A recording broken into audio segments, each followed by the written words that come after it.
नमस्कार. सर, काय सांगाल, लोकसभा निवडणूक जेमतेम झालेली आहे आणि विधानसभा निवडणुकीची लाट सगळीकडे पसरत आहे, रस्सीखेच सुरू झालेली आहे.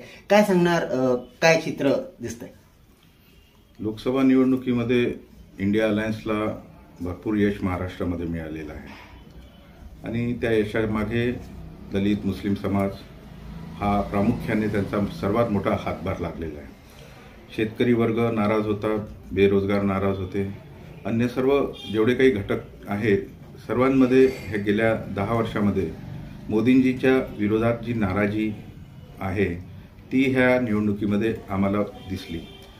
जेणेकरून म्हणजे ही निवडणूक लोकसभेची ही काही नेत्यांच्या भरोशावर नाही झाली असं माझं प्रामाणिक मत आहे. ही निवडणूक जनतेने स्वतःच आपल्या डोक्यावर घेतली आणि ही निवडणूक जी आज यश मिळालं इंडिया अलायन्स आघाडीला ते त्याच्यामुळे झालं. कारण की मोदी साहेबांनी जे 10 वर्षामध्ये जी इनडायरेक्टली डिक्टेटरशिप सारखं त्यांनी चालवलं, शेतकऱ्यांना भाव नाही देणं त्यांच्या मालाला, बेरोजगारांना नोकऱ्या नाही देणं आणि नुसतं फक्त मीडियाच्या समोर येऊन आपले चॅनल जे काही आहे त्यांना हे म्हणजे त्याच्यामार्फत आपली पब्लिसिटी करणं, स्वतःची पब्लिसिटी जास्त केली, जे देशाच्या जनतेसाठी केले नाही. त्यांचे जे काही हितसंबंध होते ते माहीत आहे उद्योगपती लोकांसोबत आहे, त्याच्यामुळे लोकांमध्ये फार मोठी चीड निर्माण झाली होती. त्यामुळे आज हे परिणाम आपल्याला महाराष्ट्रामध्ये दिसले आणि येणाऱ्या विधानसभेच्या याच्यामध्ये सुद्धा आपल्याला त्याच पद्धतीने महाविकास आघाडीला, इंडिया अलायन्सला आपल्याला ही जे स्पिरिट आज लोकांमध्ये आलेलं आहे ते टिकून ठेवायचं आहे. अनेक मुद्दे अजून समोर आलेले आहे, जसे स्मार्ट मीटर वगैरे ते लावत आहे, प्रीपेड मीटर वगैरे लावत आहे. आम्ही आता काही दिवसापूर्वी MSEBच्या सुप्रिटेंडेंट इंजिनियरला भेटलो, निवेदन दिलं. त्यांनी आम्हाला खाजगीमध्ये सांगितलं की आम्हाला विधानसभेपर्यंत हे शांत ठेवायला सांगितलं, जेणेकरून लोकांमध्ये हे झालं नाही पाहिजे, क्रोध निर्माण झाला नाही पाहिजे. मीटर परचेस करून झालेले आहे. वर्धेला, आमच्या वर्धा जिल्ह्यामध्ये मोंटे कार्लो म्हणून कंपनी आहे, त्या कंपनीलाच ते मीटर दिले आहे. त्यांनी सर्व मीटर प्रीपेड मीटर खर्च आणलेले आहे, परंतु बसवण्याची जी वेळ ती आफ्टर विधानसभा इलेक्शन आहे. तर विधानसभा इलेक्शनमध्ये जनतेला आम्हाला ते सांगायचं आहे की ही सरकार निवडून जर आलं तर निश्चितपणे लोकांवर हा भुर्दंड येणार आहे, प्रीपेड मीटरचा. इंडस्ट्रीजवाल्यांवरही हा भुर्दंड येणार आहे, फार मोठा हाहाकार होणार आहे. तर आम्हाला अनेक असे मुद्दे आहेत, शेतकऱ्यांचे मुद्दे आहे, अजूनही शेतकऱ्यांचं काही भलं केलेलं नाही मोदी सरकारने. अशा अनेक मुद्द्यांवर लोक आजही चिडून आहे आणि मला असं वाटते निश्चितपणे की विधानसभेमध्ये सुद्धा त्याचा परिणाम होणार आहे. विधानसभेत ह्या महाराष्ट्रामध्ये महाविकास आघाडीचं सरकार निश्चितपणे स्थापन आहे अशी मला पूर्णपणे ग्वाही म्हणजे हे आहे. इंडिया अलायन्सला ज्या प्रकारचं यश मिळालेलं आहे, लोकांचा जो रोष होता भारतीय जनता पार्टीवर, महायुती सरकार याच्यावर खूप जास्त जो रोष होता, तो रोष आता विधानसभेमधून दिसून पडणार आहे, काय सांगाल? बिलकुल निश्चितपणे लोकांचा जो रोष आहे तो रोष काही अजून कमी नाही झालेला आहे.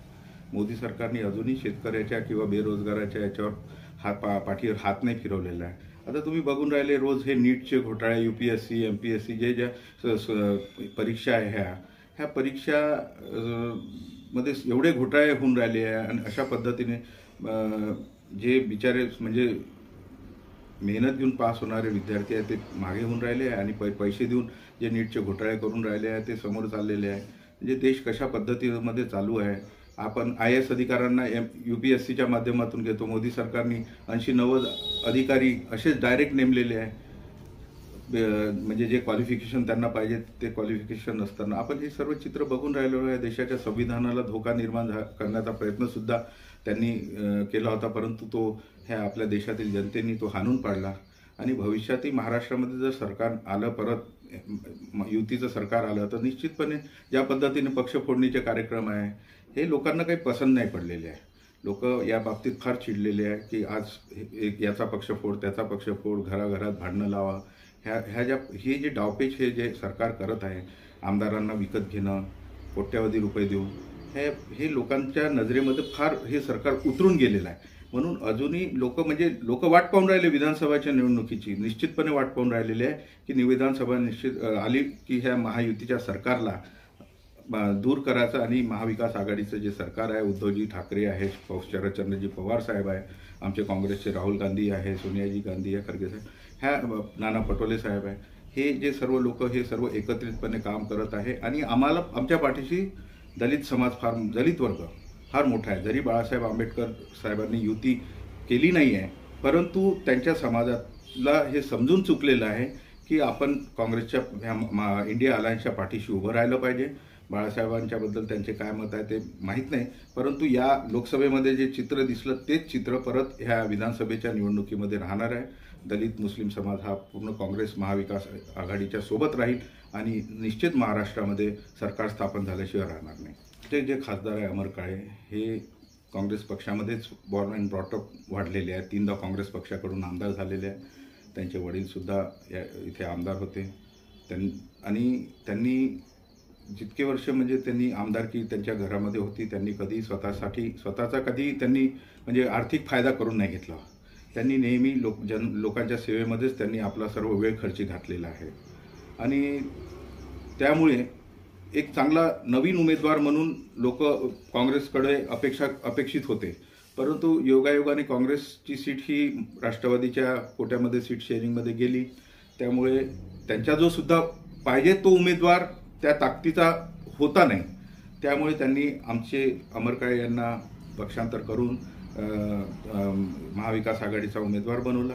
अमर काळे जरी राष्ट्रवादीमध्ये गेले आहे, परंतु त्यांचे विचार आजही काँग्रेससोबतच आहे आणि भविष्यातही राहणार आहे. त्यामुळे अमर काळेची जी काम करण्याची पद्धत आहे, प्रत्येक कार्यक्रम अटेंड करणे, प्रत्येक ठिकाणी जाणे, तेरवी असो, लग्न असो, कुठे दुखापत झाली, काय झाली, जसं त्यांना कळलं तसं ते धावून जातात. त्या पद्धतीने आता तर सुरुवात आहे. अजून लोकांना पुढे 5 वर्षामध्ये पाहायलाच मिळेल की त्यांची कार्यपद्धती कशी आहे. तर निश्चितपणे ज्या पद्धतीने ते काम यापूर्वी आर्वी विधानसभा क्षेत्रात आमदार म्हणून करत होते त्याच्यापेक्षाही जास्त पटीने ते मला वाटते लोकसभेमध्ये ते काम करतील आणि विकासात्मक त्यांची भूमिका राहील आणि पक्ष महाविकास आघाडी इंडिया अलायन्स याला नेहमी वाढवण्याच्या दृष्टिकोनातूनच त्यांचा तो विचार राहील असं मला निश्चितपणे त्यांच्याबद्दल विश्वास आहे. माझी